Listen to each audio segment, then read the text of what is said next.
Oh, Jesus. He respawned pretty quick there, huh?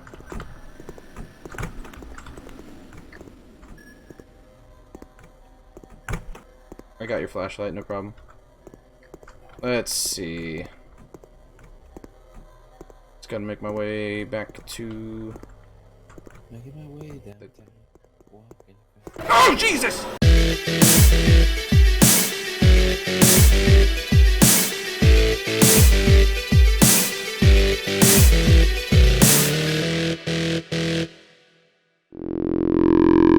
Yet another game that just kinda appeared to me on Steam. Yet another early access I decided to take a chance on, as I so often do.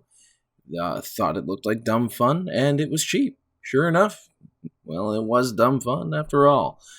Andy Harry's Haunted House Services, or H4S as it's so lovingly called by the developers, is a, well, mouthful, but a great multiplayer experience. Solo, not so much.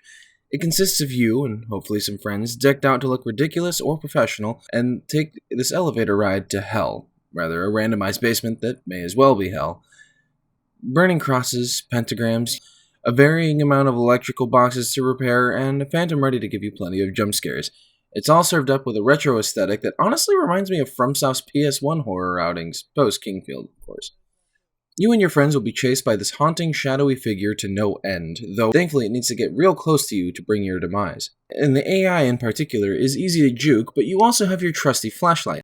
Scattered throughout this basement, generally on the myriad of furniture pieces like shelves or chairs, are batteries. These serve two purposes, plus a third we'll cover later, one of which is essentially ammunition for a charged flash of light your commercial-grade flashlight is apparently capable of that will disperse the phantom to a random location on the map, hopefully further away from you than can sometimes happen. The other purpose is to use the cloning machine, a cornerstone device for any team of clearly licensed electricians. See, death in this game isn't permanent so long as you're playing with your friends. Your flashlight seems to bear your DNA makeup stored inside. Really not sure where that was mentioned in the contract when I signed up for this. Anyway, when you die, you will drop your flashlight. All players leave a decent trail of color-coded footprints, which you can select via a slider on the main menu, which also affects your hat and flashlight color. These footprints help you keep track of your cohorts should you be fairly close to each other. These trails even persist after death and will lead your allies to your flashlight. If they can pick it up, find the cloning machine and have a battery to spare, then voila! You're back, electrician's license and all. The randomized nature of this game works against your team far more than it does the Phantom, however. Finding the 7 to, honestly, I'm not sure what the maximum number is, but 12 seems to be the average with 4 players, electrical boxes, can be rather difficult. The reason I hesitate on the number is because it would occasionally bug and put the goal at 36 boxes for other players, but only 12 for the host. Said bug would also spawn some boxes in doorways which don't show up for the host, meaning that all but said host and the Phantom are unable to pass through these doors. It's a mildly irritating glitch that at least doesn't prevent the match from being completed so long as the host gets box number 12. It also stands as the only truly notable glitch that my friends and I encountered in our 4 hours of the game, and it only occurred maybe once every 10 to 15 rounds. Fixing all the electrical boxes and finding and activating the master switch will turn on the lights, but they all go red, and that's when it really goes down. This event spawns a loud, slower, angry, absolutely relentless spirit that is frankly scarier than the regular one. Get out. Myself.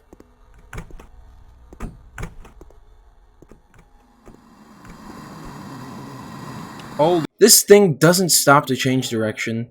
Nothing. It's even immune to your flash. It locks onto a victim and does its best to make absolutely sure they're dead. Except one time when it didn't, for a short time when its pathing seemed to break for no real reason at all. Your whole goal is to get back to the elevator during this, and given this game's lack of a map, that can prove quite difficult.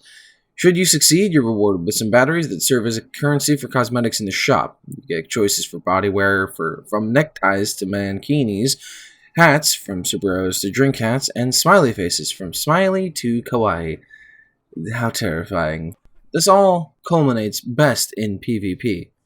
Sure, there's co-op and endless mode, but the absolute best way to play this game is against each other.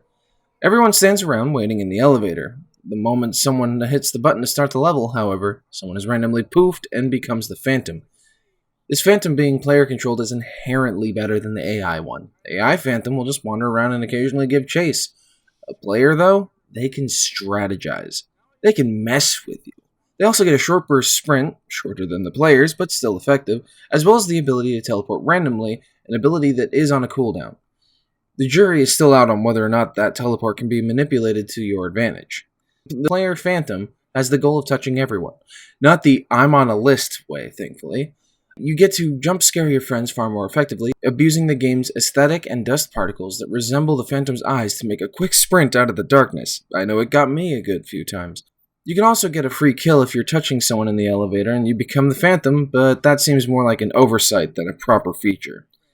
It's a good thing that the levels are randomized and the PvP is a blast because there really isn't much else. So far. We have one tile set, a limited number of cosmetics, and, well, the rest is up to you and your friends. I hope this game picks up more, having launched in August 2020 and peaking at no more than 56 players. There's a lot of potential in this asymmetrical scarefest, and I just want the devs to know I appreciate it. Anyway, thanks for tuning in. This has been Freak Show's rather short take.